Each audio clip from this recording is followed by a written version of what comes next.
Okay, we're live. I want to thank everybody for joining us tonight. This next weekend, we're going to have a hands-on live event.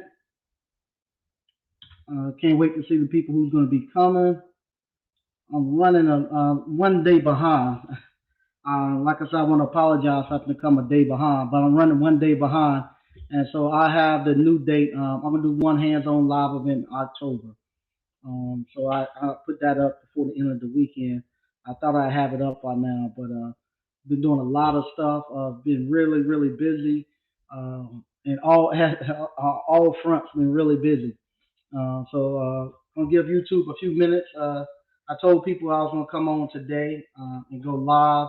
Just gonna give them a few minutes to actually come in and send out the notifications. If you all can hear me very well, just hit a one. I've gotten some comments about the mic. I'm gonna have to probably find me a better place to start shooting my videos.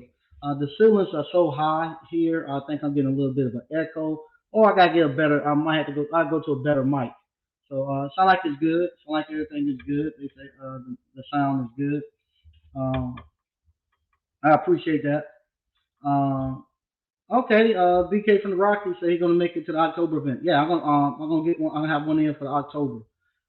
So I'll have that out before the end of the week, the actual date. Like I said, I want to thank everybody for joining me again. Sorry I had to come late. Yesterday, we had an event at the ice cream parlor. One of the elementary schools. We done a day where we will give them if they came if the school came and bought ice cream, we give 10% of the sales to the actual to the actual PTO of the schools. Make a donation to the school. So I was thinking, oh, we'll get we'll get just a handful of people, but God knows it seemed like the whole school came. So I wanna thank Selma Elementary. If anybody's watching, I want to thank them for coming. And that we just got we done over $700 ice cream in less than 3 hours. So so that was a lot of ice cream scooping. It was good to get that many people and to find out that's an avenue we can use in the future to drum up business. Also, it shows some when you put that much stress on the business or haven't had that much stress, you get to see some things that you can do to improve it. And I'm honestly thinking in a year or two that will be a typical day for us once we get going. A lot of the people who've been at it 5 or 10 years, that's typical for them every day.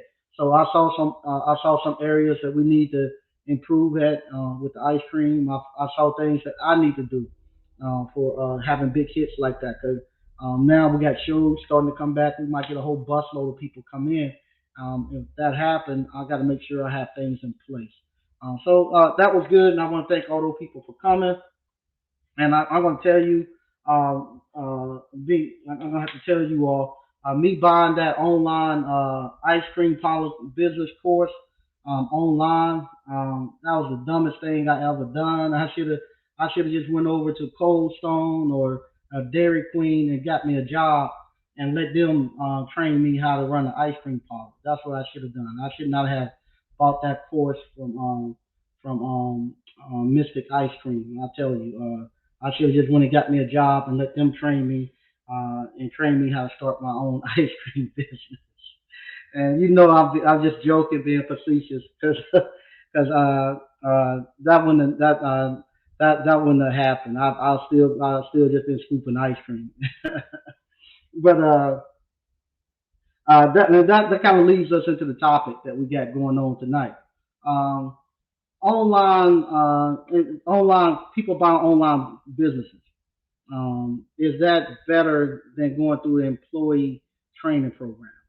I'm going to say it's 1,000 times better than going to an employee training program. And I think what's going on, a lot of people got misconceptions of what y'all young guys and young ladies are doing when you all are buying these courses. Not just the ice cream parlor business, but excuse me, not just the appliance repair business, appliance boot camp, but all the businesses that you all are buying, that people are buying online, buying somebody blueprint, they're really buying a little franchise. and they're going out there implementing it, and they're seeing the results right then and there.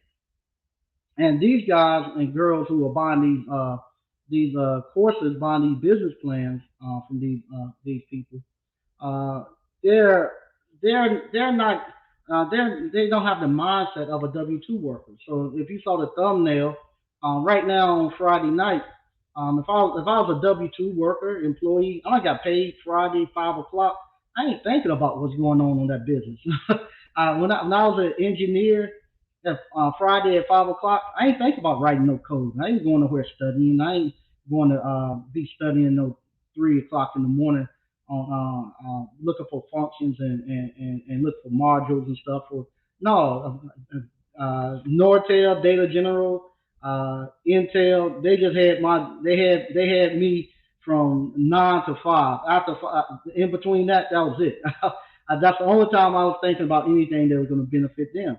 And I was looking at engineering as something. If I was going there and going to be studying all night long and stuff, I wasn't going to see no drastic improvement of me doing that. I wasn't going to get no huge pay raise. I wasn't going to get no immediate return on doing that. So all I done the bare minimum that they asked me to do in order for me to keep my job and to keep the ball moving. It didn't require much. On Friday at 5 o'clock, hey, we hitting the bar. We're going to Cosmic Cantina.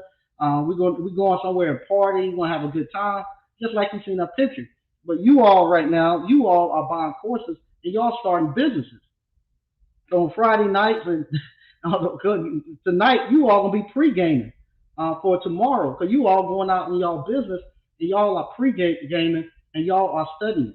So that's the thing I think people don't realize. They thinking you all going out buying a course, looking at it, halfway looking at it, then or coming here for a weekend, uh, sit down, touch the appliances a little bit, hear me talk, and then going out here and starting a business.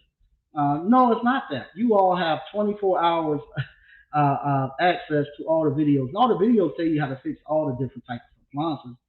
And you got all the other resources out there. You got Applianceology, you got TMM, you got you got YouTube. And when I ask people, I said, if you need to go change the wheel bearing in your car, what are you gonna do? I'm gonna go on YouTube. But that's the same thing that I'm showing these guys. If you got a technician that you're gonna train right now, and they out there in the field, and they having an issue with a refrigerator that you had never seen before, and they have never seen before. How are you gonna be able to tell them how to fix it? Well, I'm gonna go get the service manual, read the service manual, walk it through. Then why you got to be in the middle of him getting the information? Just show them or her how to get the information themselves, and let them go get it. You teach them how you would do it, so they don't have to depend on you, so they can go out there and do it themselves. It ain't nothing special. I think a lot of times we try to make appliance repair into something that's super complicated when it's not. Be honest, it's very simple. Once you get the concept of how things work, it's very simple. It's not something that you gotta think hard about. It's just the fact that people have programmed us into thinking that something is harder than what it is, and we make it harder than what it is. Just take for instance, like I say, I just come out with things people call me throughout the week. Uh, uh, two calls I got this week. One, oven is not baking, not getting to the right temperature. Okay, have you got out there? No. What you think it is? Because this is somebody who's new, who's just getting started. They're afraid because they're seeing a digital oven, and they don't. People have told them, oh, it's hard, and this is okay. It's not getting to temperature. Um, what's going to make it heat up? Name the components going to make it heat up. They put it in bake. Okay, you're gonna have a bake element. You're gonna have to make sure if it's electric, you're gonna have to have 240 volts. If you're gonna have to look on schematic and see if it has a thermal fuse. You're gonna also, if it's not getting hot, something you need to check and make that regulates the temperature, your thermistor, if I have a digital control board, and then who actually sends the power down there to the bake oven, uh, control clock. So that's everything that controls in that bake system. And how many? It's easy to check. You know how to check the bake element. It ain't not that ain't hard. You know how to check a thermistor. That's not hard. You know how to check a thermofuse. That's not hard. You know how to check a control board. That's not hard. You know how to check and see if the power is coming in. That's not hard. So what's so hard about this? They ain't, like I say, ain't no more than about 4 or 5 components that do everything in any appliance. So you got to get to the point where you can't be afraid. You're making it harder than what it is, and most of the time, the biggest hurdle to fixing an appliance is what you got in your head. Is the biggest hurdle to what you got to fix an appliance, because you before you get there, you haven't even diagnosed it, and you haven't even got there and diagnosed it. And you don't put all these things in your head that's going on wrong, and they say no, you way out there doing something you shouldn't do. So uh, so, like for instance, I got a call. Guy said refrigerator is not defrosting. Okay, I changed it. This is what they told me. They told me they changed the defrost thermistor and they changed the defrost the thermostat. On the GE they have like a thermofuse. I changed that, and now they call me back 10 days later. They said it's still not defrost. Did you check and make sure that the heater element was good? Uh, no, but I saw that. Well, you gotta check. You got a heater element in there. You got the defrost thermistor. You got a defrost thermostat or thermofuse, and you got a control board. It, that's it. All you got is three things. Well, defrost heater, thermistor, thermofuse, and control board. Four things, and you know how to check them. So check those four things. Well, what if it ain't those things? It's going to be those things. There ain't no what if. It's going to be one of those four things. Now, if you got now, I told him now if you got a problem where the door is not closing and you got warm air and stuff coming in and stuff, you just look at that, make sure the doors and stuff are closed and you get no air coming in. But that's all it is. So you don't have to think no. They say, well, what if it ain't that? It ain't no what if it ain't that. It's going to be one of those items that causes it not to work. So just focus on those items. Don't get out here um, uh, uh, like what was he getting ready to do? I think he was thinking about the seal system because he heard all this stuff about seal system. How can it be a seal system? Um, be a seal system and it's filled up with frost. You know the seal system works. No, I told you you check the frost patterns. You got frost all the way across it. The seal system good. So it ain't a seal system. You got it filled up with frost. It's a defroster problem. So you worry about the defroster stuff. But that's what happened when you get to a point where you're just listening to so many people and many people putting stuff in your head, making it seem like it's overcomplicated. It's not. It's very simple. It's very simple. And the way YouTube is now with all the stuff that they have out there, you don't necessarily you don't you can fix anything now off of YouTube. Here it is. I'm getting ready to rebuild a car engine. I've never rebuilt a car engine, but they got so many videos of people doing it step by step, and the cameras are so detailed and all. It's easy to it's now look very easy to do it. So I can go there now and go try it. And that's the thing. The gatekeepers are gone. There's no more gatekeepers. This is what most people like right here. I'm gonna show you this right here.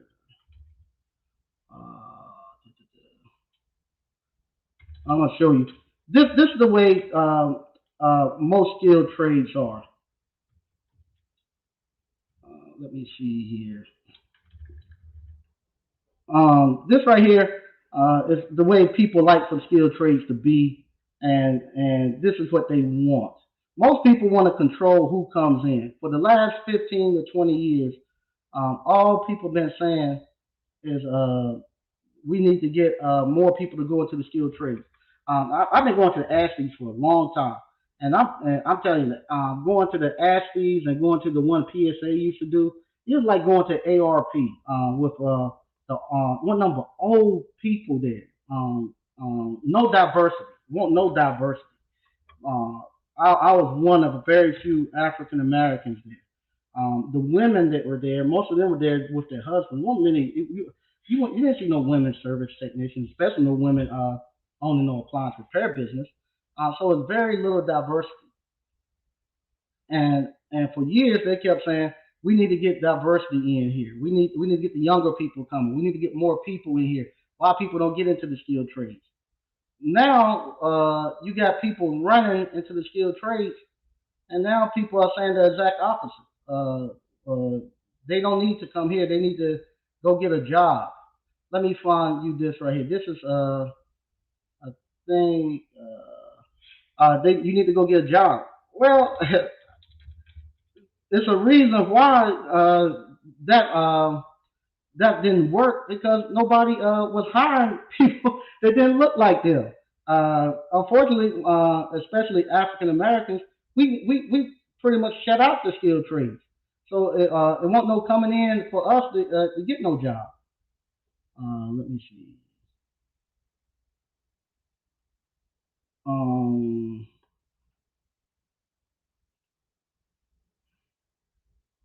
I'm trying to find. I'm trying to. I got to get an electrical contractor's license in Wichita, Kansas. And let me find this right here. Everything they say I gotta have. Now here it is. I'm somebody who have they had gone 15 or more electrical contractors license from different states, and this is what they telling me I have to do uh, before I can even sit down to take the test to get a contractor's license in this place right here. Here we go. Before I can even sit down, not to get a license, but before I can sit down and even get the test, this is what they're saying that I have to have. And this is what most people want. They want to get back to this right here. They want to get back to this right here, where they can control who comes in. So here you go right here. If you all can you all see this right here? I'll make it a little bigger. Now here it is. This is another thing too. The state of Kansas, I can get a contractor's license in the state of Kansas, but the city, this is what little cities do. If too many people they think getting in and getting into the skilled trades, the city will step in and say, hey, the state might require you to get this license, but if you want to come into the city of Chicago, there's going to be a different license and we mandate it. So they go to the city of Wichita, Kansas. So I can get a Kansas electrical contractor license, but then the city gonna step in and say, if you want to come into the city, you have to do this. All right, first thing, you gotta have a verification of a master's certificate, trade license, verification of qualified person, testing business license. So in order for me to get this, I got a what we call. In order to get this, master certification, I have to be a journeyman, meaning I have to go work for somebody for 2 years. So I have to go work for somebody. There's no way around it. You have to go work for somebody for 2 years, and then from there, look here, applicant front and back completed and signed by a qualified person or master and any officers and or pay partners. So what happens? Not only that, that's why I say you gotta go get your boss. You gotta go get your papers. You get them to sign off and say, okay, he's a good boy. Let him go ahead and try to get these licenses. Uh, Certificate of insurance, everything. And that's another thing. You gotta be on company letterhead. So here they want the company that's saying that you're okay. Got to be on their letterhead. Got to have the person who's a qualified individual sign the signature page saying that you okay to go take your license. Certificate of good standing. If I left and we had a disagreement and I said, man, forget you, man. I want to go start my own business. Sign off on my license. I'm done with you. I'm leaving. Then they catch you here. Well, no, that guy had a bad attitude. He not on good standing with me. So they got all these things right here. All this stuff that they making me jump through. Uh, all this stuff, there's over 10 pages of stuff I have to fill out to just for me. Somebody with somebody with I've been doing it over 30 years now, and I got licenses from states, and not I got master licenses from all these different states, and they what's it called? They're gonna make me jump through all those hoops because they don't want the competition. That's the problem. They don't want the competition, and they want to hold it together. So I always tell people now the first month or so when somebody first coming into the appliance repair business, they're gonna ask the newbie questions. The first time they've done it, yeah, they're gonna be having some issues with the boat meters and stuff like that, but they're learning, and then that's why they come to the and that's why they come to the forums. So the forums tell people we want to help new technicians, newbies, and this. And then when they start asking newbie questions, they get mad. Why they don't know anything? I'm a newbie. I'm not gonna know anything. The first month I'm out here. I'm just learning. I'm just learning. So that you would think they would come. Then you have a little grace. That's okay. He new to the trade. Let's get him. Let's get him out here and get him trained up. But they don't want to. They don't want that. They don't want to see. I guess to see them coming in. And so what happens now? People are saying, "Hey, you need to go work for somebody. Go work for somebody for some years to get trained." But these guys right here have been trying to do that. It's not because they haven't tried to go work for people. We've been trying to get into the skilled trades forever. Um, this right here is where we've been trying to get into the skilled trades. We knew the money and stuff was there. The trade unions locked us out. These documents like this locked us out. And they just wouldn't hire us to get in.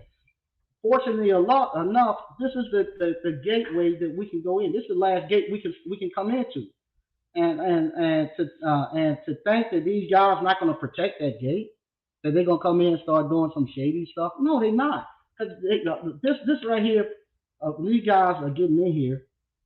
They're seeing they're saying now I really do have a chance to achieve the American dream.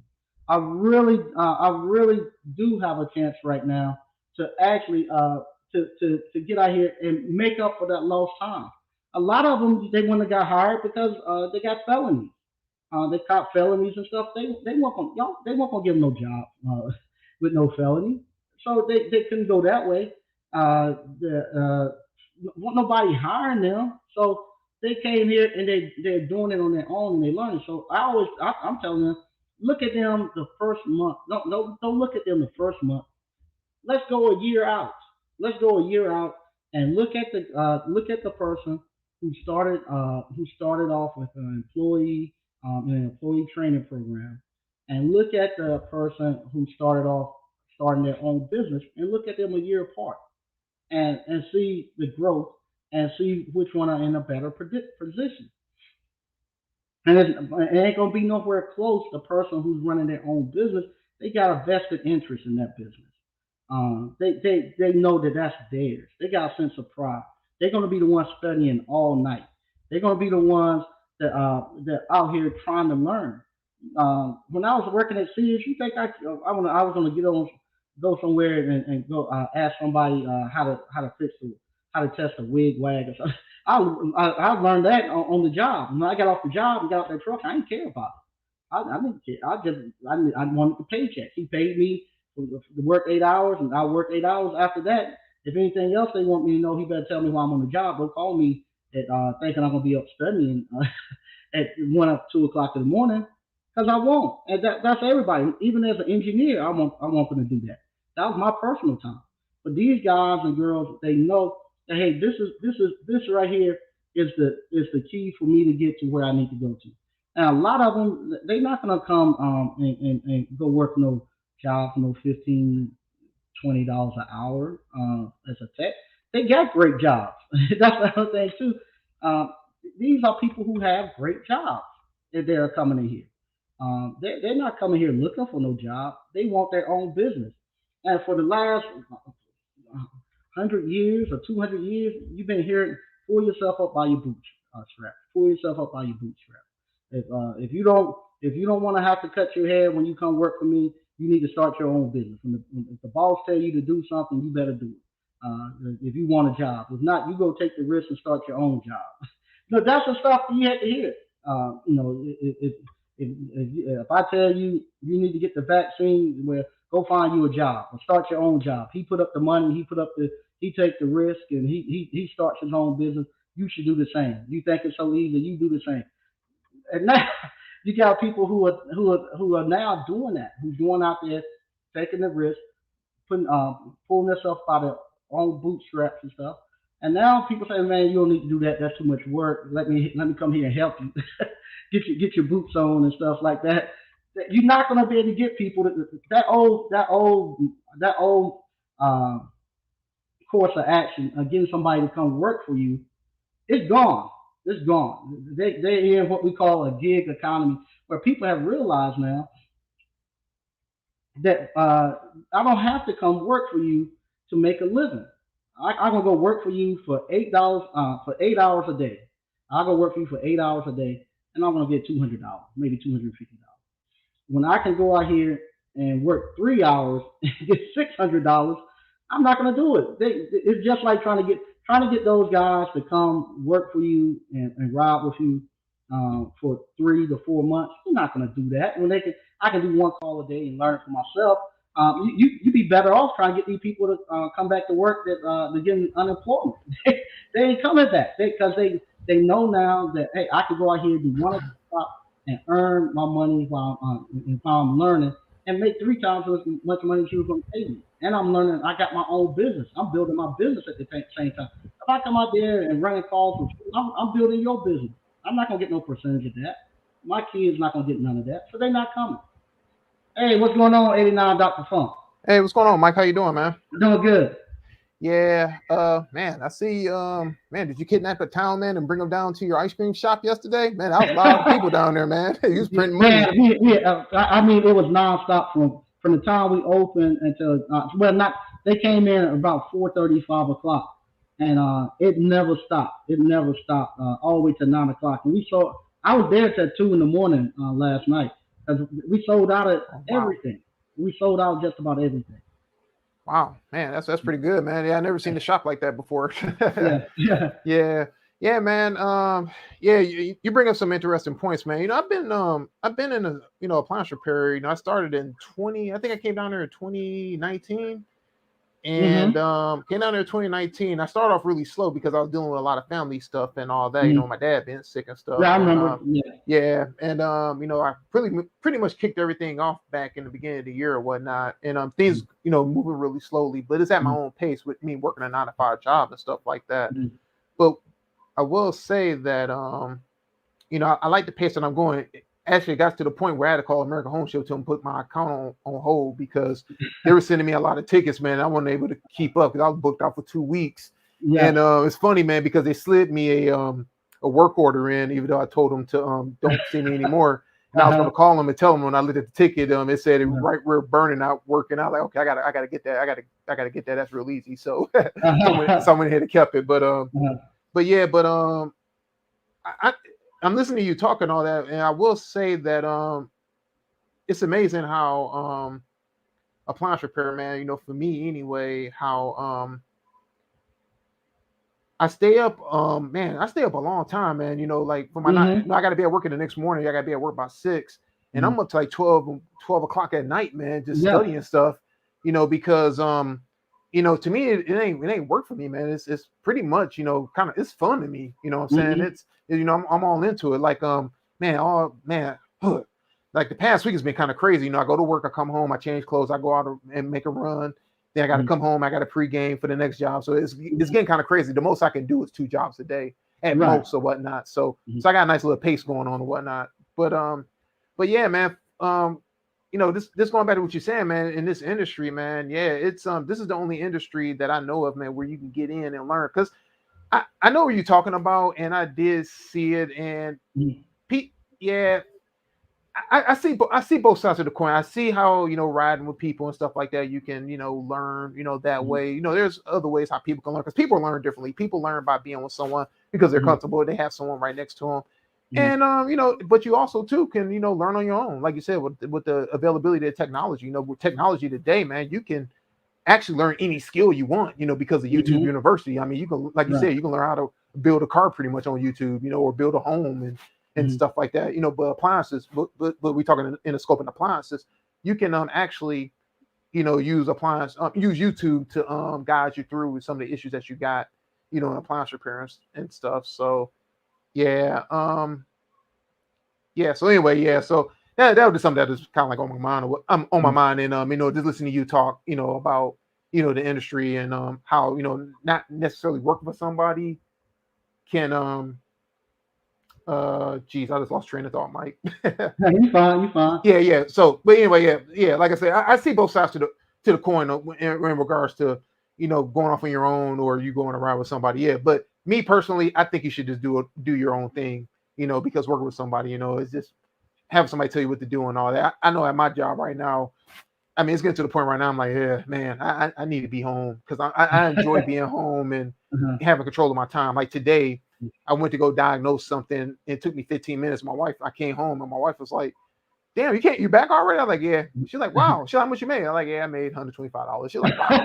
She's like, Yeah. okay, they did that in 15 minutes. I'm like, yeah, I know. Mhm, Yeah, I knew exactly what it was. But yeah, mhm, I like, but for every time I go down those 15 minutes, something simple, I get that damn GE refrigerator, man. That's gonna uh-huh, take me like 8 hours, man, to fix, man. Even though it's something uh-huh, real simple, mhm, like two uh-huh, sensors and a damn control board, but I don't want to go back to that again. But anyway, uh-huh. yeah. So I just wanted to chime in and whatnot, just to just give you my thoughts and stuff. So Okay, man, I appreciate it, man. And like I say, I see you out there grinding, man. I'm proud of you too, man.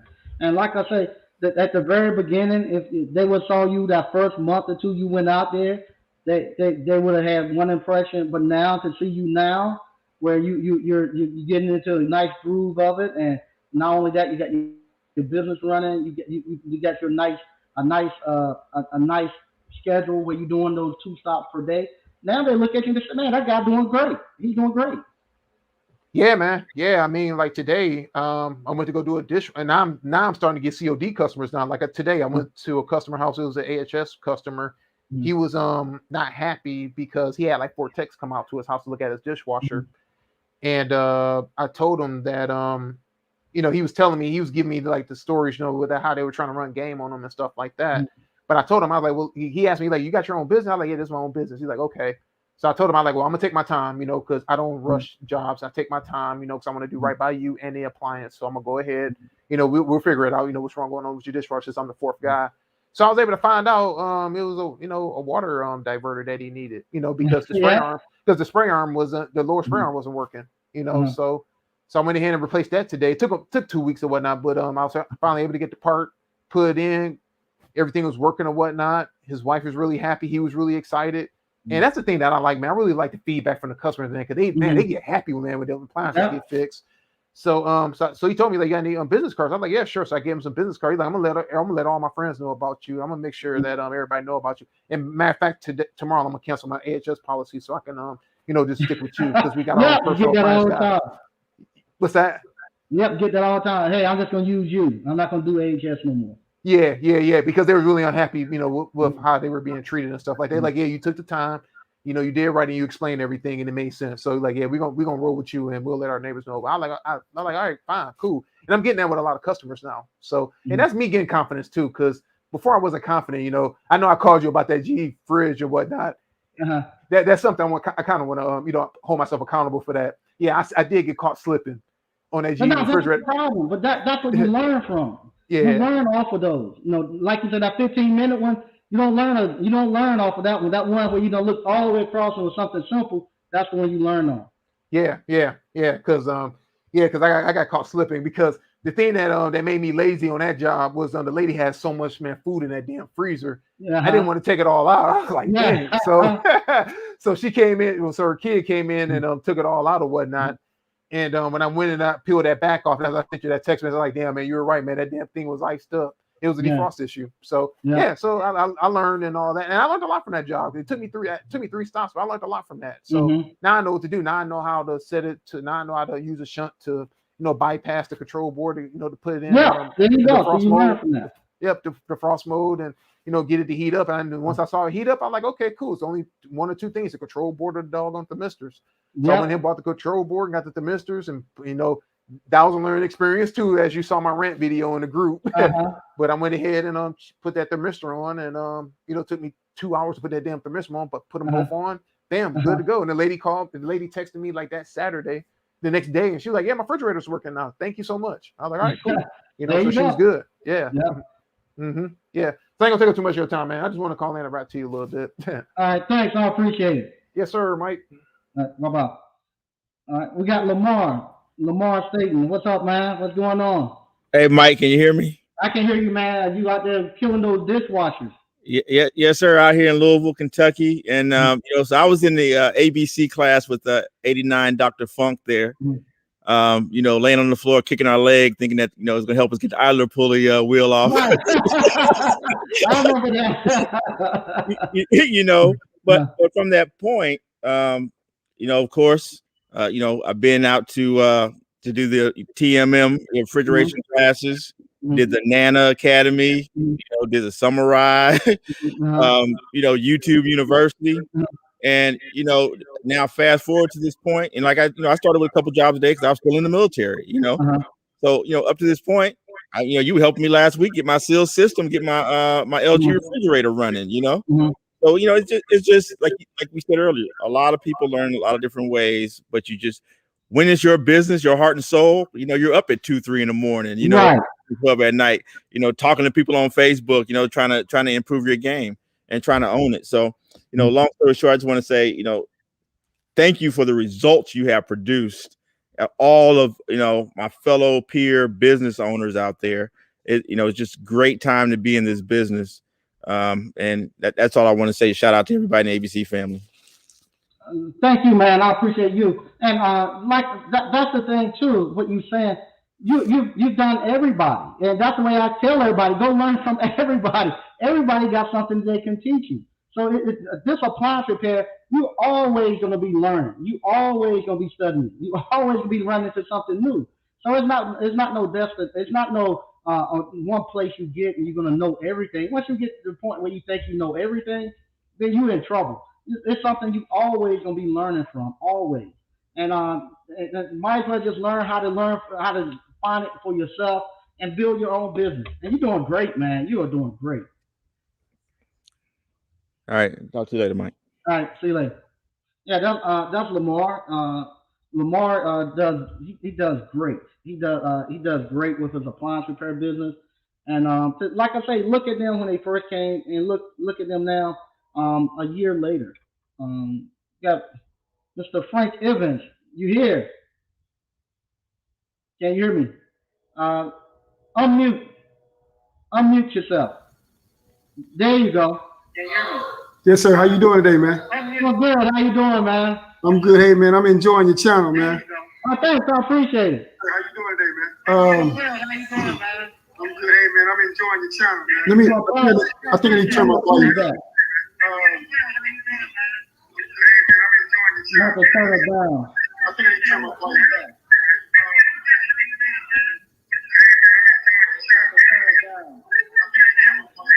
I'm gonna call you back. You got headphones? No, sir. Okay. If you turn it down, you can do okay. I'll call you back. Okay. And this is the thing too. Like people, you're not. They say they don't want you going. A lot of people say, "Well, I don't think you should be going out there practicing on the customer appliances." When I was at Sears, that's exactly what I done. I didn't get no training program when I worked at Sears. All they showed me how to fill out the form. They showed me how to use the pager, and from there, get in the truck and go. and then you had to get on the phone and call back in. I didn't ride with nobody. They showed me at the place how to fill out the form, how to collect money, how to order parts, how to look up parts. and then they gave me a van and say, hey, go on out there, and you learn. And what happens? You had different things to back you up at Sears. You had your the lead tech or service lead or whoever. You could call back in and talk to them on the phone, and they got you through stuff. Well, people who go through Appliance boot camp, I'm here. I'm the lead service guy. You just heard Lamar say I was helping him with a seal system. You just heard A9 Dr. Funk say he called and I helped him on a refrigerator. So I'm here. They can reach me out for that. They got YouTube. They got everything that they can actually see. And unlike when I was working at Sears, they couldn't see what I was doing there with the cell phones and stuff. I send them a link and I can look at them directly what they're looking at and tell them put the meter here, do this, do that. So they got somebody that riding along with them. Not only that, because you're working with a third party warranty company, it's a protection between you and for you and the customer. So if you go out there and if you accidentally break a panel or scratch a panel or something, just hey, I apologize. I accidentally pulled right here and the plastic broke. No problem. I'm gonna get you a new one. When I order this, I'm gonna order a new. Just call the third party warranty company up and say, hey, I need the control board and I need the front face panel, and they'll send it to you. And you put it on, the customer happy. They got a new face panel, and you're okay. And you know not next time I gotta take that screw loose, or if I gotta pop that tab off before I pop it off. It didn't cost the customer any more money. It didn't cost you no more money. And the next thing you got is they say, well, you get out there and you can't figure something out. If you get out there and can't figure something out, just like when I was at Sears, if I went out there and there was something beyond my scope, what did I do? I just told Sears, I tried it, I can't figure it out. I've done just about everything. Or it was something I wasn't comfortable with doing. If you get out there, it ain't something you're comfortable with doing, you're not ready to do seal systems and stuff like that, you just call the warranty company up and you tell them, hey, I need to get a second opinion. And that's what Sears would do. I tell them, hey, I need to get somebody here, the lead tech, and they're okay, sorry, man, but we got to get our lead tech out there. We'll reschedule. Same thing the home warranty will do. Hey, we got to get him a second opinion. Get a company to actually work on seal system or a company who actually does this. And you move on, and you still get your 125. You still get paid for going out there, and you move on. Same thing. I went to my dentist, and my dentist I had a tooth I had to get removed. My dentist was young at the time, and she was just getting started. She looked at it. She said, "It's in a tight spot. I'm gonna be honest. I don't feel comfortable doing it. What I'm gonna do, I'm gonna refer you to another dentist." And he's been doing these a lot. He's gonna do it. So that's what she does. She said she didn't feel comfortable. This was her first year starting her practice. She didn't feel comfortable doing it. She referred me to somebody that could. She just asked for a second opinion. That person was okay and done it. Now, 3 years later, she's now been running her practice. She's seen a lot. Her confidence up. Come up, and I have to get the other side done. And she said, I can handle it now.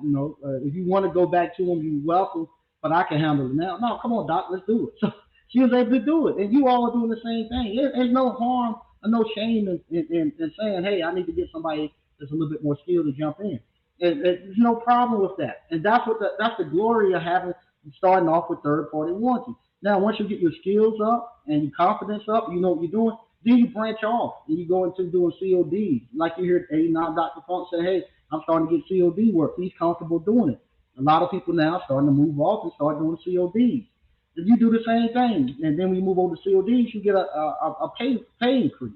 You get your money back. You get your money quicker. That COD money, like they say, hit a whole lot different.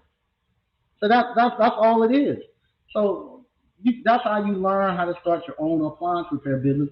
And you don't go out there and you're not turning up no customer stuff. It's not. You starting off with people who have insurance. You're not turning up the stuff. Where you damage somebody's house. Well, you got general liability insurance. Like I just said, I had a control panel 2 weeks ago came off a refrigerator, and the plastic on the bottom of it scratched a lady's floor. It won't but 700. I think it was 700 $800. So I didn't follow it. I just called the floor guy up and say, hey, can you come fix it? He fixed it. I paid him directly. But if you didn't have the money, you just call your insurance company. You pay your deductible. The insurance company take care of it. So you're covered. You're covered, and you give you a chance to actually learn the trade. You learn the trade, and once you get the trade up and running, then you branch out. You're not here doing a bunch of calls. You're only doing one or two calls per day to learn the trade, but that's enough money to actually support you and your family. While you build your, not only are you learning the trade, but you're building your business at the same time. And that's the main thing. That's the main thing right there. Is the fact that you're building your business. Because I don't want you to be out here just repairing appliances all the time. That's all you care about is appliances. You don't care about your retirement. Don't care about building anything generational. I want you to be taking that cash and going out here and actually buying real estate and doing other stuff. What's up? Because we don't read. What's happening? Uncle Mike, what's going on, sir? Hey, what's happening? Not a whole lot. Thank you for early today, too. Oh, you're welcome, man. I appreciate it. I just want to tell you that I love you. You're a great man, sir. You're a great man. And I watch all this YouTube stuff, all these let's start a business. Only real people I've seen really, really, really make it happen, like really get the wolf away from the door, is anything that you do or JT Hustles do. Like all the other stuff is theory, and it makes sense. But, how do we put this into motion? But your system is so smooth, it shows you how to put it into motion. It ain't telling you to quit your job. It's saying, hey, keep the slavery on the side until your side money get more than your slavery. Then you can walk off the plantation. It's just an amazing thing. I just love you, man. Sir, we talking about one. I don't know how much we really go into the fact that you gave about 7 businesses out of one program.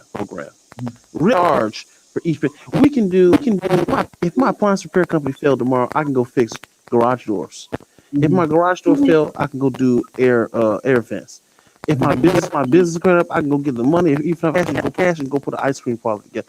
I can fix seal systems and do just refrigeration. You have done such a powerful and magnificent. I don't even know that weird big word, but it's just ginormous what you've done for us, and I'm just appreciative. And I just love everything you do. So I got YouTube. How long did you open up? Thursday, Friday. You don't be having no class on no damn Friday. But I'm here because I know that when this dude told me, he said, look, you are whom the people you hang around. If you got 5 millionaire friends and you hang around 5 millionaire friends, sooner or later you either gonna get kicked out the group or you're gonna become a millionaire with them. So I'm just so happy that I have such a mentor that I can call whenever I need help, and that. You know what I'm saying? We ain't even gotten to buying real estate, fixing it up, and generating cash flow and income, Airbnb. It's so many deep levels for what you're paying for, and you've made it affordable for people to do it.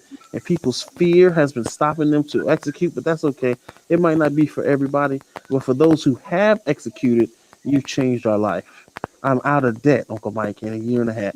I had $50-something thousand of debt. I'm out of debt because of this business. Wow. I bought a work. I paid the work truck off. I'm buying a house.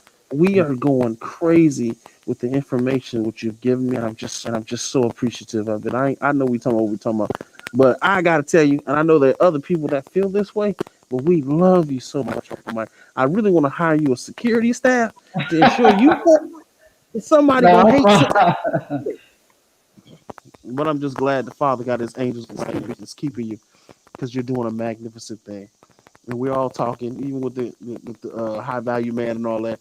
You're making us high value men, and it's amazing. I ain't gotta take nothing. I ain't gotta take nothing from nobody. I seen this thing say you need FU money, Uncle Mike. FU money, man.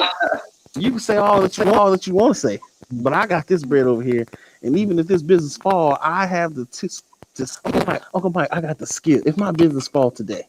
You've given us the skill down to Secretary of State Monday and start a whole nother one. I go to Florida. I am unstoppable. You have made us unstoppable. So we appreciate you here with the ABC fam. You something, man. You need like a Rolex with you and your wife's name on it, man. No, I gotta do something because you change every day. That's all I got. I love you. And All right. I'm Thanks, man. Yes, sir. When is the seal system class on the 17th in the class? On Friday, Saturday, or Saturday or Sunday? Saturday, we do them on Saturday. On Saturday. Oh, Saturday. Okay. Try my best to get my best here and really and get an understanding. But I it ain't sealed in my know. I know, hey, I can do this with my eyes closed. And so the great thing about that is when you become a family member and you join this awesome organization, you have an ability to do that. You can baby step with your job and do 2. Then you can go ahead and get and do 4 or 5 and do. Then if you need to get deeper and deeper and deeper in training, you have up more mobility in this organization. So we love you. I'm telling you, we love you. We'll die. I die for you. I'm with it. I'm with it. Right now. So. But anyway, I appreciate you, Mike. I'll let you get back to the class, sir. All right, man. I appreciate it. It's all good. Peace. All right. Thank you, because we're going to read some of the stuff we got going on in the chat. Hey, what's going on, Pike Appliance Repair? All right, Uncle Mike. BK from the Rockies, what's happening? Make sure you hit that like button when you get in here. Yeah, please do. All right, hey, how you doing, Moon Goddess? All right. Okay, BK from the Rockies say he's going to try to attend that October class. All right. What's up, Mr. O? Green screen mic and headphones is what I was told to use for YouTube. Okay. I'll check that out.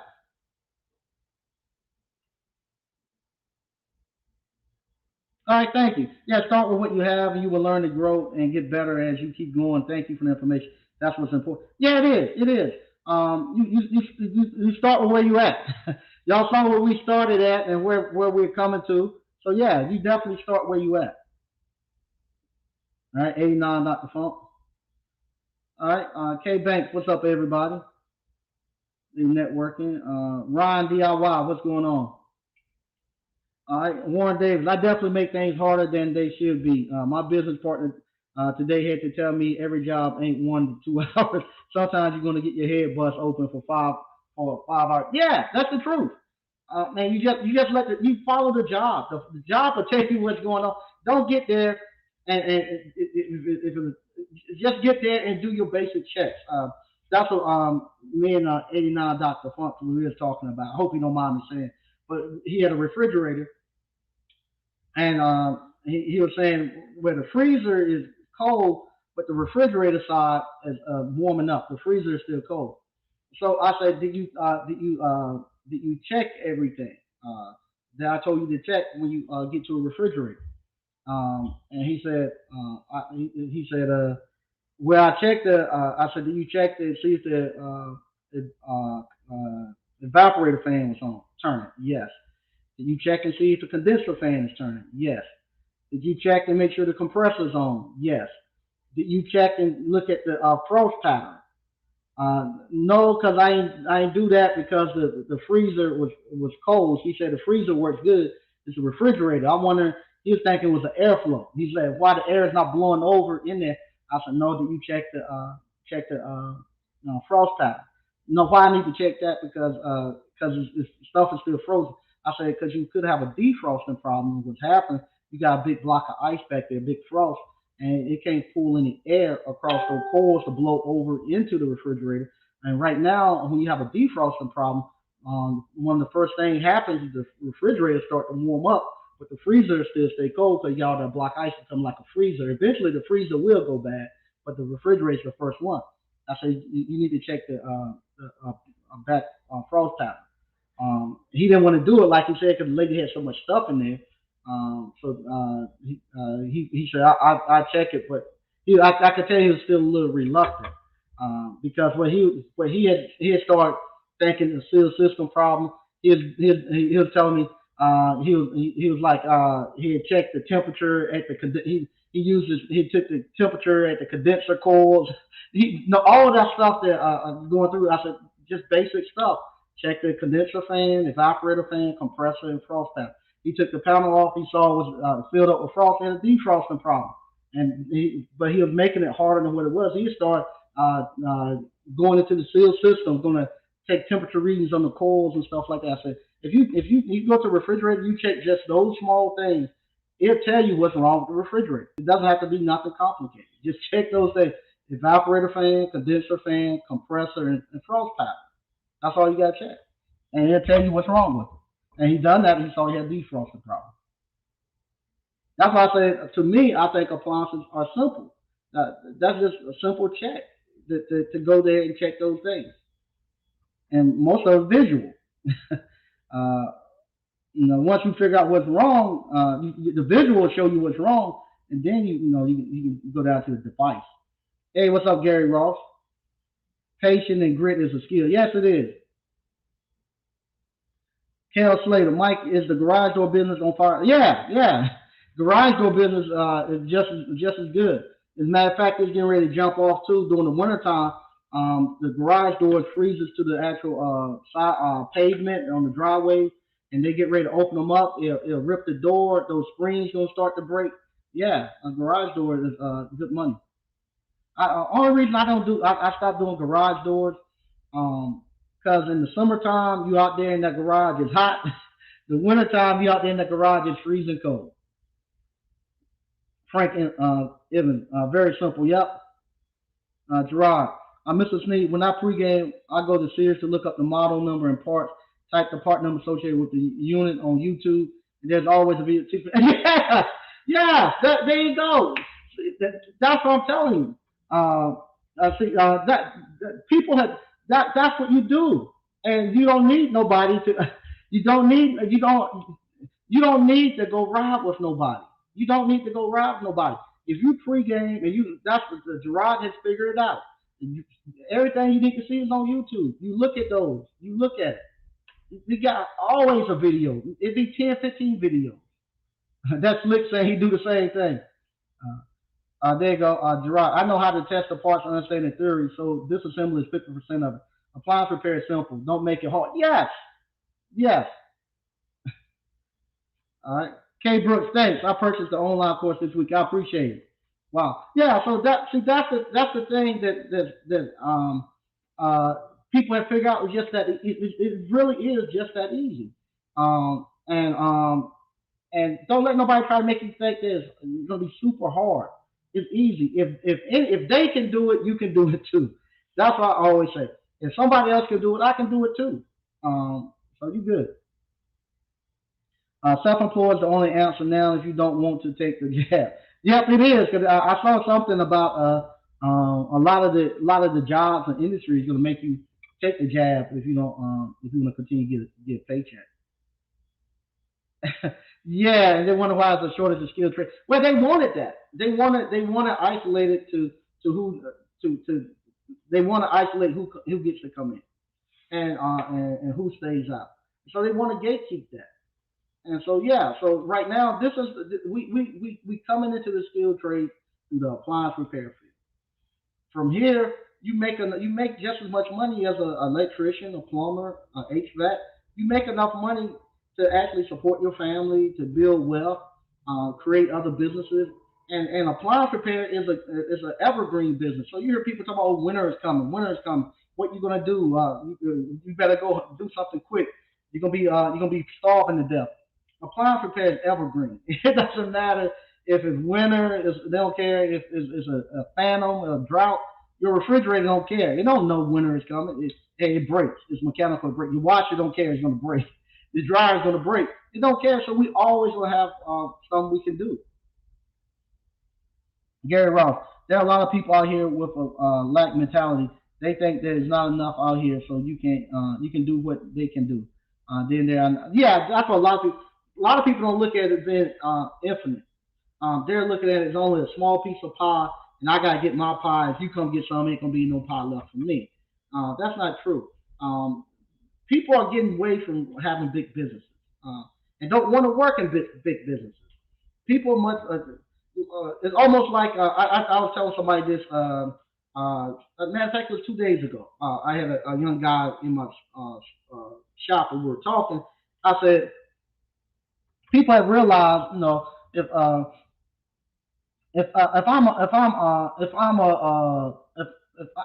me, say like I'm a sniper, or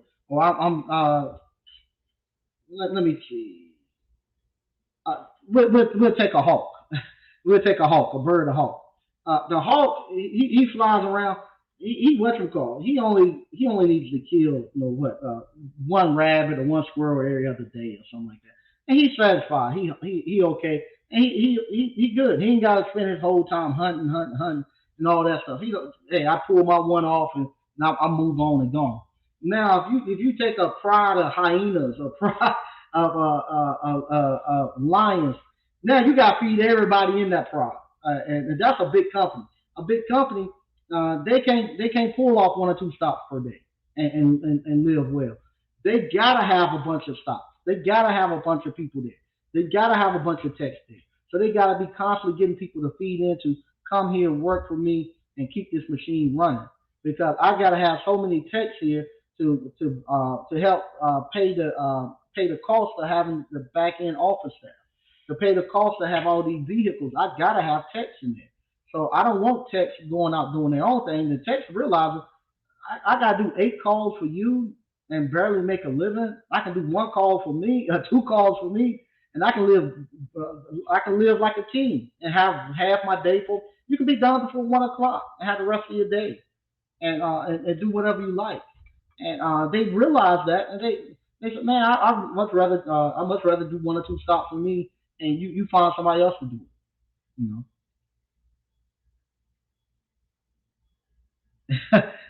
Slick. We start keeping pace. They change the tempo. Yeah, yeah. Great information tonight. Yeah.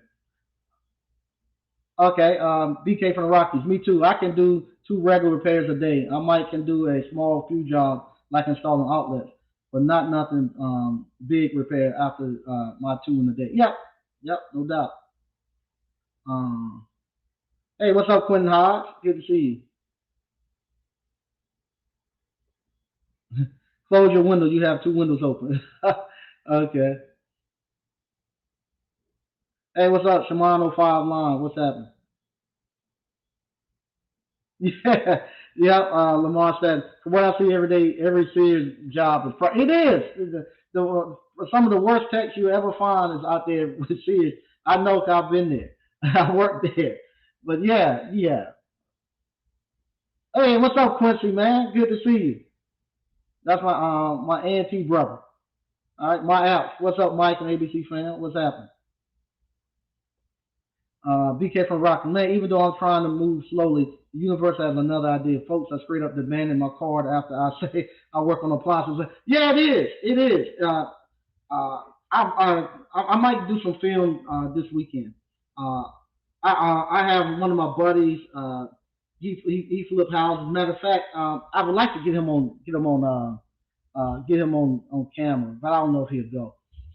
He was one of my buddies that's a dentist. He used to be a dentist. He stopped. He stopped being a dentist, and he now deals in real estate. He does real estate now. He buys and flips and stuff. So anyway, he's an investor. So we were talking 2 days ago. He called me.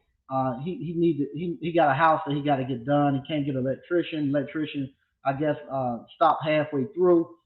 He got issues, and he just, hey Smee, just get me through this one, man. I got about 2 to 3 weeks. I got closed. I need you to get me through. So I've been going there fixing it for him. I'm done 2 days. I got 1 more day, and I'll be done.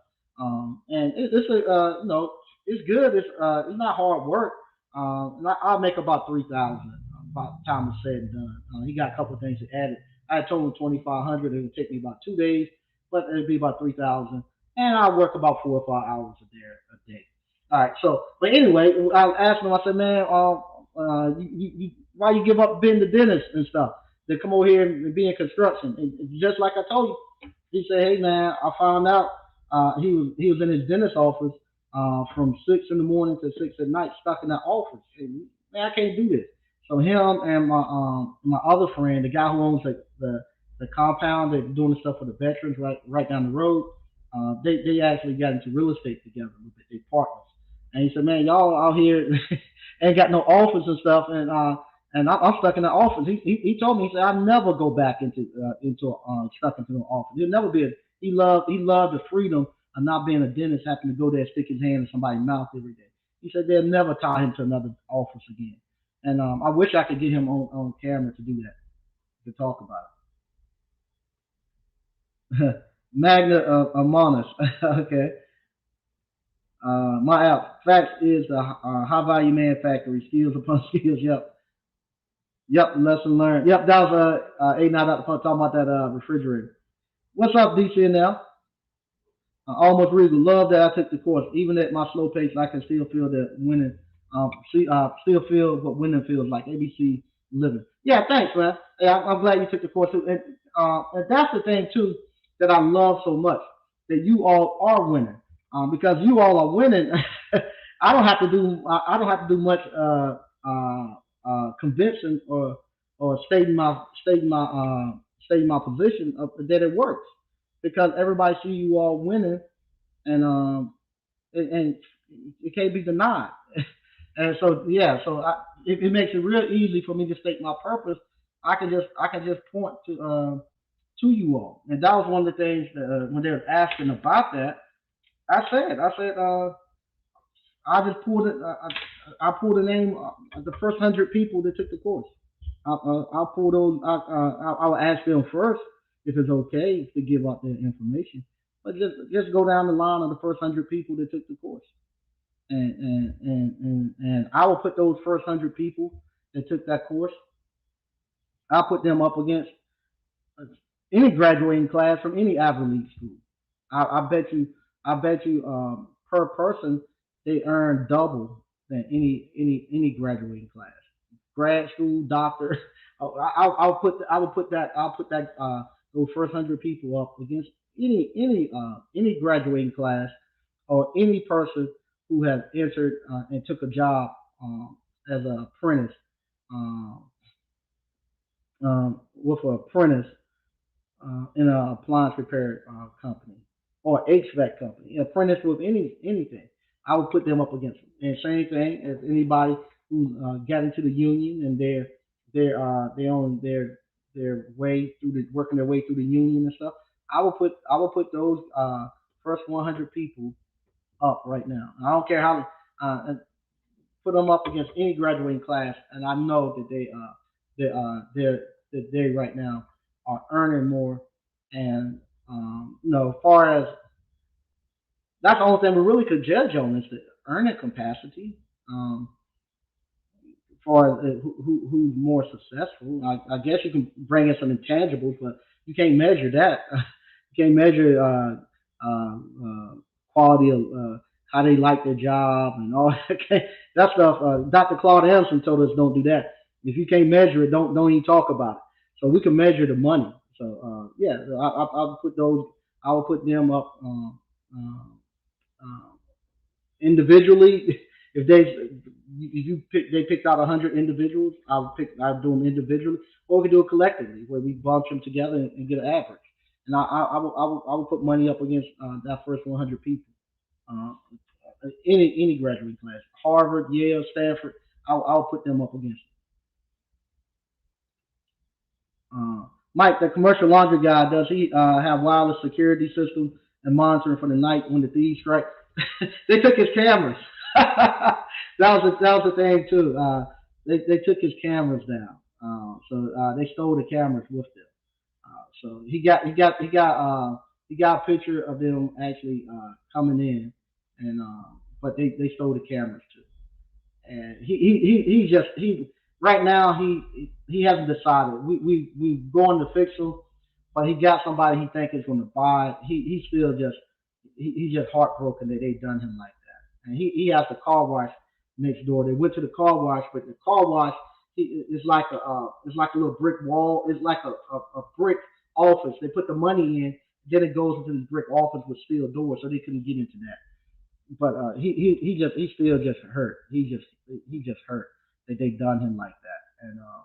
And he what's it called? He leave it open 24 hours for people to wash and he's still heartbroken about it. So we're he want to wait and see if he can sell it. So DCNF, I'm in negotiations right now with a company that wants me to do flat rate, but I said no, 85 an hour. We charge 3 hours. Yep. I got a warranty company, not warranty company, property management company. We do the same thing. They what you call I told them it had to be $500 limit.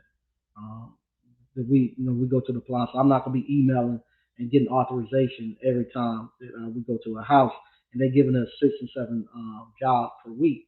I said, you got to make it a $500 limit. So they said, okay, fine. So anything up to $500, I don't have to get no authorization. We just go ahead and fix it, and it works good. It works good. Yeah, they took his cameras too. So uh, yeah, and the debt and the graduates are up, and they got so much debt. It's crazy. They got so much debt. It's crazy. And see, that's one of the things. Uh, uh, that's one of the things that I still I still in a, it's still a, I'm still surprised at how many people still doesn't still don't think that what we're that they don't think this method is good. I still don't. I'm still surprised about that. Where somebody can come in, they get a business plan, and from that business plan, they start their own business. I know when you go buy appliance franchise, you know, they tell you don't go get in no trouble. They tell you to go hire people that can do it, and you just run the business. They don't want you in the trouble. And that costs you $100,000, and they ain't telling you go get in no trouble. They telling you go hire people. They want to teach you how to run the business. Go hire people. They don't want you in the trouble. And like I say, but I guess I don't know. I don't. I'm still in amazement. Maybe it's something I've done. I was talking. I was talking to somebody. I said maybe I need to take a break off of off of YouTube because maybe I'm doing something to make somebody mad, or I don't. I ain't figured it out. But to the point where uh, off of YouTube, I'm okay. It's good. I get some people think I know what I'm talking about, and I get in what we call real life. People respect my opinion, but YouTube, and I ain't figured that one out. I ain't figured that one out. Maybe then sometimes I wonder if it's because I am doing stuff off of YouTube. If I was strictly doing something on YouTube, maybe then I could get uh, uh, more of a acceptance. But we don't bother anybody. That's the thing too. We come here and I don't bother anybody. But I don't know. They don't like it. And to see how many people have came in, we have brought for 15, 20 years. Uh, there's been 2 days almost every every morning. We used to be at the Ashley's. They have this breakfast every morning. They have this breakfast where you get there and you talk with everybody. And every morning I do the same thing. We need to get more people here. We can't get nobody to do this. This field is filling up.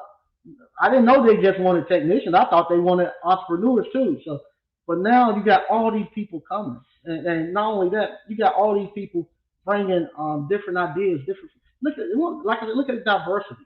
If you go look at the diversity of the people who are coming in here now, and you bringing all those gifts and talents here now, you would think that everybody would be saying, okay, we got it to the point now where high schools are telling people now, where high schools are starting to tell people appliance repair is an option. Nobody never heard of that. But somebody saying now, the high schools guidance counselors and stuff are now telling them, hey, you need to look at appliance repair. Appliance repair is an option you should go into. Nobody never heard of that. Matter of fact, we've been complaining about the skilled trades where they done jump now past HVAC, plumbing, heating, and electrical, and they're now mentioning appliance repair, and that's because everybody, not only appliance boot camp, but that's because of TML, that's because of Fred's, that's because of Samurai, Cornerstone. Everybody has came and made this thing to where we're moving to the front and finally getting the respect and stuff that we always wanted. And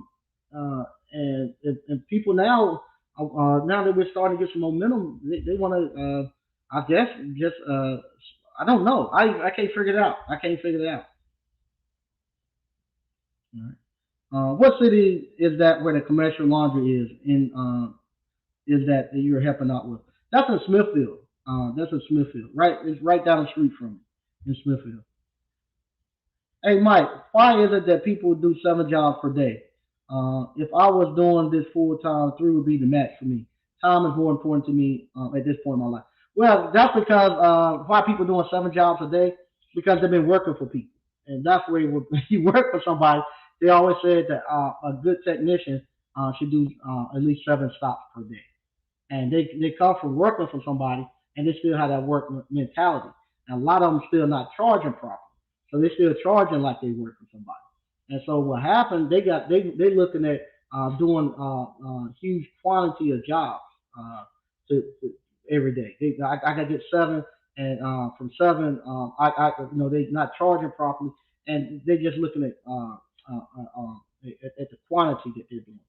Versus you, like you were saying now, hey, I don't need to be rushing. I can take my time, do 3 stops a day, make $600, $800. That's enough money. Now I got time to go do the other stuff. That's where they haven't clicked over it. Where that's the stuff that I've been trying to tell people, like what you just said. Now that you can do 3 to 4 stops a day, and live a great life, and you still not tired. You be home before 2 o'clock, and then you got time to do like I do. The ice cream parlor don't get going until about 5:36. I got time to go take a shower, come here, sit down, meet the customers and stuff. But most people are working during the day, and the kids don't get out of school till 4:35. They eat dinner, then they come out and get ice cream in the afternoon. So I can come out here and meet customers, talk, come here, shoot videos, and do what I do, and don't feel stressed. And then sometimes the business is going to cost you. Once you go start doing it full time, the business itself will force you to keep doing work, because you get so much work coming that you feel like you can't keep up. And a lot of times, when you get to that point where you overbooked and you just too far out, it's time to raise your prices. You want your prices to go up, and you want to shrink your service area down.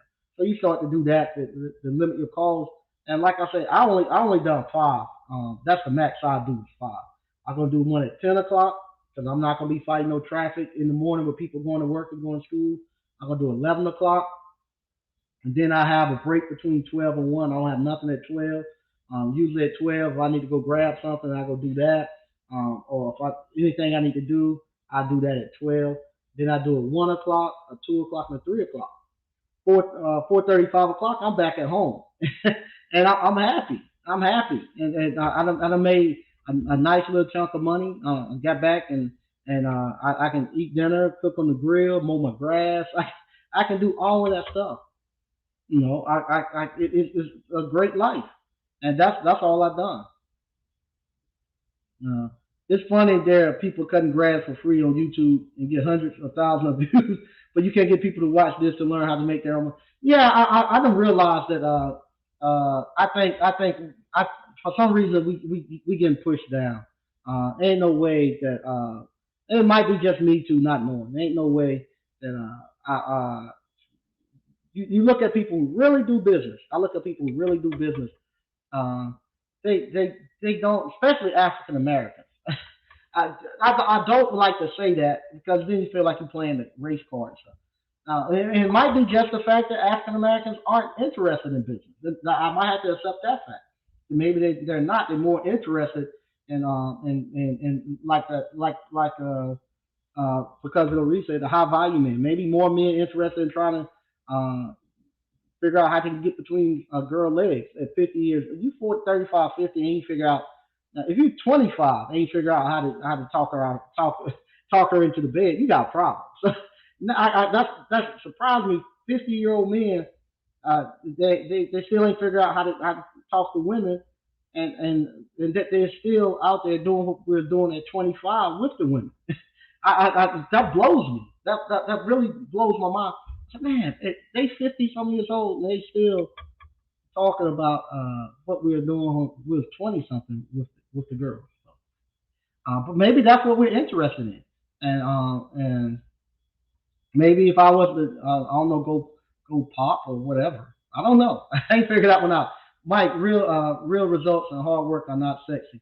You gotta study and get dirty. Fake Lambos and lies, cats wearing designer robes, etc. Yeah, it does. Man, I be looking at that and I I be looking at that and sometimes I start listening. I say, okay, maybe they're gonna talk about something that about business. They're gonna talk something about business that that I could pick up. But I never get anything about business. I never get anything about business, and they never show their businesses. I don't. They say they got businesses, but I never see them, and I don't know. And that's one of the things I always been saying for the last I know the last since I last year. When I first got on YouTube, uh, I believed all of that. I'll be honest. When I first got to YouTube and Facebook, I believed everybody was doing that. I thought everybody was doing everything the way they said they were. And when I found out they weren't doing it hurt me. I was surprised. I remember texting friends and stuff and said, man, I just found out this person here, this person there, and I thought they was really doing stuff. Then you find out, oh, they make all their money working a job, or I'll be looking. They they don't own their house. They're living in apartments, and these are huge people, huge YouTube people. Now I'm figuring out, so what happened, and so that threw me. That threw me at first, and then like I said, when I started seeing YouTube, I keep saying it's like church prosperity preaching. I started seeing that happen. I said, okay, here go where it goes. And so with that, I said I want to see people come off of YouTube and go start a business. You come off of YouTube, go start a business and run that business for at least 2 to 5 years, and keep it going because that's what really shows if you know what you're doing. This YouTube is you can like you say you can finesse people on YouTube and they give you money. So they just pay you the money because they just want to hear something and they don't know. But if you go out there and you got to put a product or a service out there to the customer and they got to buy that product or service, that lets you know if you know what you're doing. So that's why I wanted to see them. A lot of you all, I keep telling you all that have been here 2 years and stuff, you all right now are more equipped to teach entrepreneurship than 90% of the people. I'll say 99% of the people on YouTube because you all run a business every day. You all are getting the results every day. Even the ones who are just doing it part time, 1 or 2 jobs per day, y'all are more equipped than that. Because if they were to cut this YouTube thing off right now, if YouTube say, hey, we're not gonna let you use this no more, we ain't gonna pay no more money out, you on your own. They wouldn't. 99% of the people on this platform will be broke and worse off. But you all won't. You all won't. If they would say, okay, Mike Sneed not coming back out here no more. You on your own. You all can go. You all could go and create your own. Y'all know how to do business. Y'all business won't hurt not one bit. Y'all be off and gone and running. But they wouldn't be able to do it because they one, YouTube spoils you. If you on YouTube, YouTube spoils you with being able to sell courses and to and their ad pay and all that. It spoils you to the point almost like feeding the bear, at the parks. You feed them, they ain't got the desire to get back out there and go pull it out the mud and go run down and kill nothing because it's easier to get it off of here with little effort. And YouTube. I hate to say this, but it's almost like I like to talk about The Wire.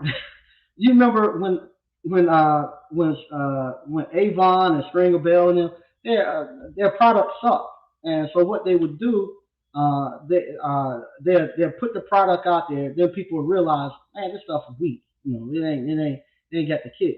They'll bring it back in. Then they'll repackage it, and they call this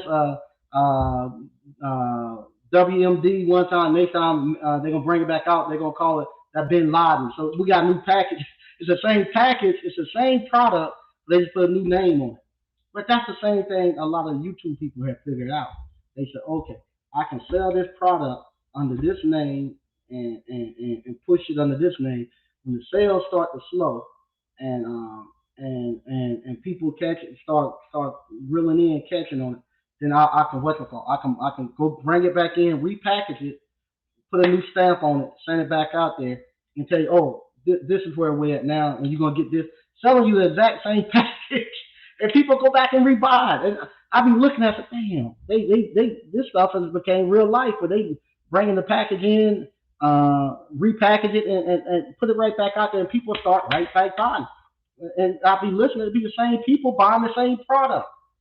You know, it ain't for a couple of ways I can tell you.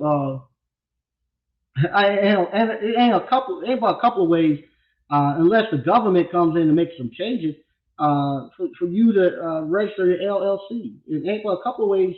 That don't change. It ain't for a couple of ways to tell you how to register LLC.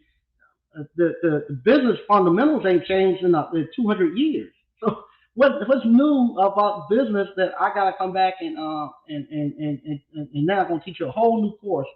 The business ain't changed. The 5 banking accounts don't change. They go. It's the same thing.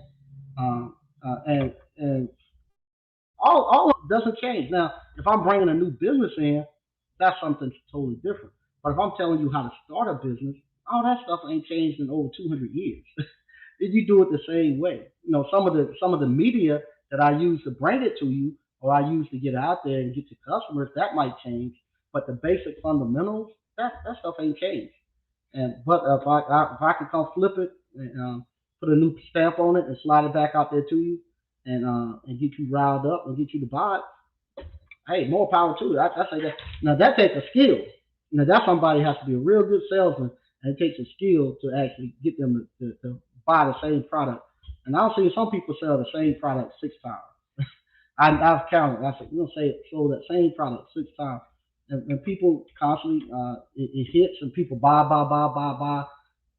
It can sell for about 2 years. In 2 years, they change it and flip it up again.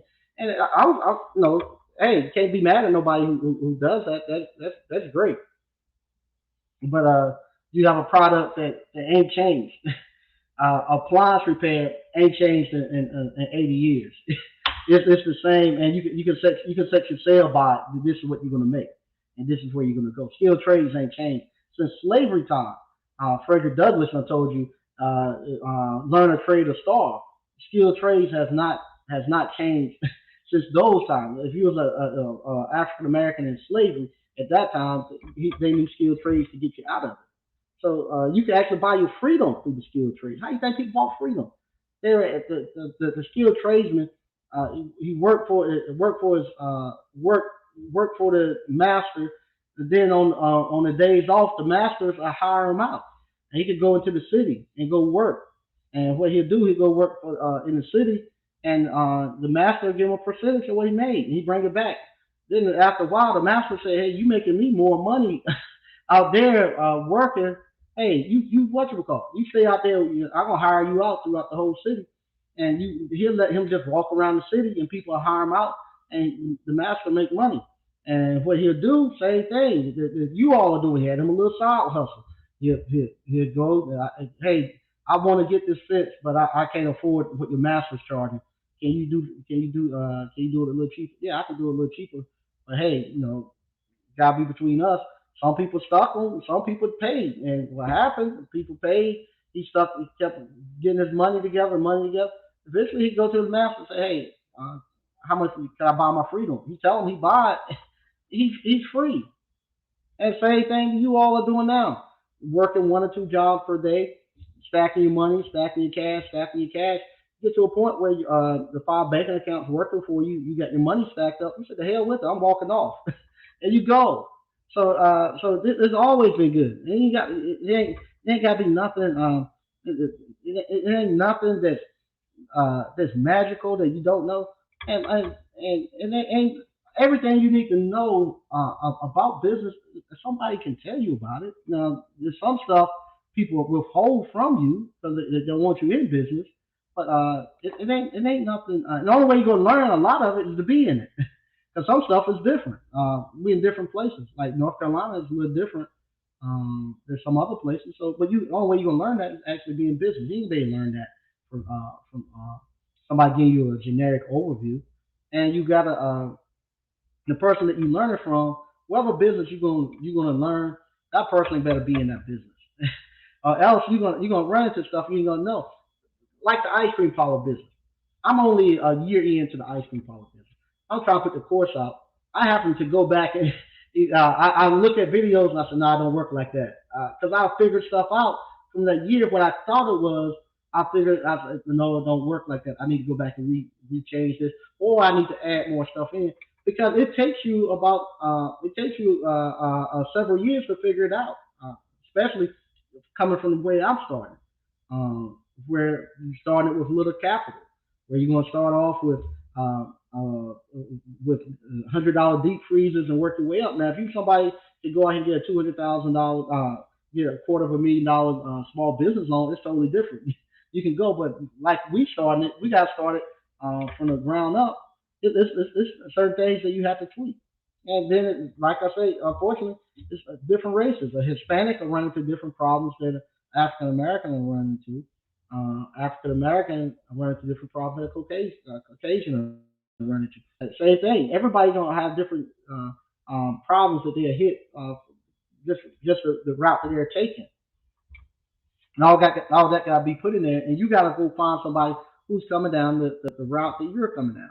So if somebody's starting something and showing you how to start a business from scratch with no money to get it up and running, and you know you ain't got no money, that's what you need to listen to. Somebody gonna try to show you how to start a business, and they're gonna have a $500,000 worth of working capital to get it up and running. You ain't got a $500,000 working capital. Forget about it. It ain't gonna work for you because they didn't take that route. They can't tell you how to get it going from nothing. And so you better off find somebody who's on the same path you're going and follow them. But once again, I want to thank everybody for watching. I done went over a little bit. I got the ice cream parlor stuff still coming out. This weekend we have an event. I want to do the mobile and the storefront, so I got the event this weekend. I'm gonna get some footage there, and I'll show you how I do that with the mobile. So we have that still coming along. If you want to buy the Appliance Boot Camp, I'm telling you, now is a great time to buy it. Especially now, they forcing people to go get that vaccination. If you don't want to get the vaccination, you might not have a job, and so Appliance Repair is one that you can still have your job. You can earn for your family to go. And I can tell you, firsthand experience. People say they want you to have a vaccination. That refrigerator though, hey, come on in here and fix it. They don't care about no vaccination card or nothing. Are you available tomorrow? Can you come here and fix my refrigerator? So they want to get the appliance fixed. And that's the other thing too. When you start your business and you just getting started, the customer, they don't care if you just getting started. This your first service call or this your 2,000 service call. All they want is their appliance fixed. That's it. They don't care nothing else about that. They don't care. Oh, this your first call you ever done coming to my house. They don't care. Just fix my appliance, man, and get my wife off my back. But just fix my appliance and let me get out of here. That's all they care about, getting their appliance fixed. So once again, thank y'all for watching. In the link in the description, you can buy the Appliance Boot Camp. I love to see you buy it and purchase it, start creating generational wealth.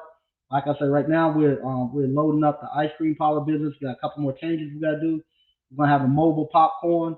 We'll have popcorn coming up in the fall and the winter, and then next year we'll be switching over into the real estate. I'm still learning how to do the real estate. I acquired the properties. I paid cash for them.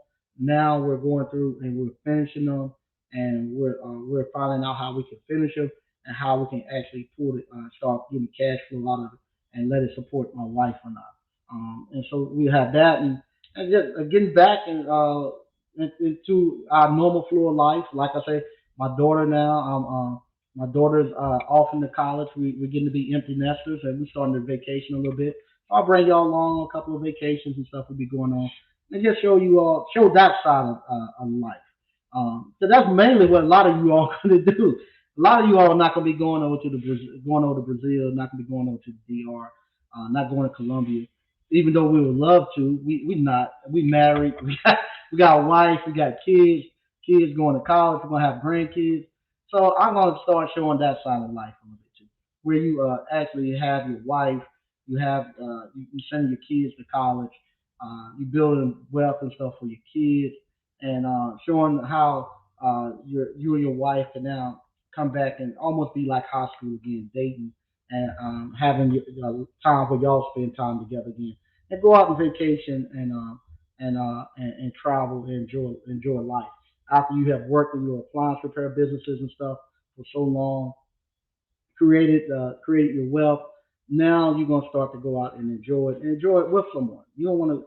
I personally, me at 48, I don't want to be out there at club scene or be out there dating right now. I enjoy going home at 9:30, 10 o'clock, and having someone there.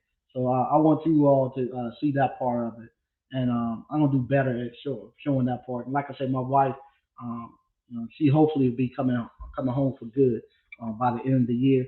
So I've been trying to force her, not force her, but trying to uh, uh, get her to come on and actually do like a show where we could talk and you all could ask her questions and stuff too, and actually see her how she felt about the businesses and stuff. So, but she still don't want to get on. But I hope that once she leave her job, she'll be a little bit more open, especially now we're going to be traveling a little bit more. Get her on to actually speak to you all too. So once again, I want to thank you all for watching. If you would, if you're looking for a way to create generational wealth, start your own business, sign up for Appliance Bootcamp and join this family. It's fun, man. The course is one thing, the money is another thing, but the network and the friendships and stuff that you develop from these from taking the course and just getting it, not just taking the course, but the appliance repair field altogether.